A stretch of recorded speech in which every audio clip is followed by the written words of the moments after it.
mustaqil meselesi kelganda onun şu sualda hiç duruşu, yani özünün neri duruşu, onun asasını ciddi almaları.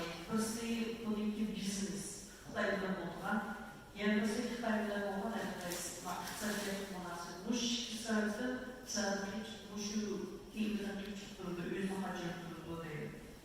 Ama bu sualın benim aldığımda birinci kere bu sual için bu doğrultusal açısından tanımlamak için bunu hakkında sual sorunun bakmalar, yani burada sual sorunun da bizim aldığımda ülke farkını yok değil. Bizim aldığımız sualdan sual aslında ciddi bir neyse birisi uygulan kişilik oku derslerimizdeki yani yer birisi uygunluğundaki bazı katılanlıklar meselesiyle kalıp muamele tutmuş.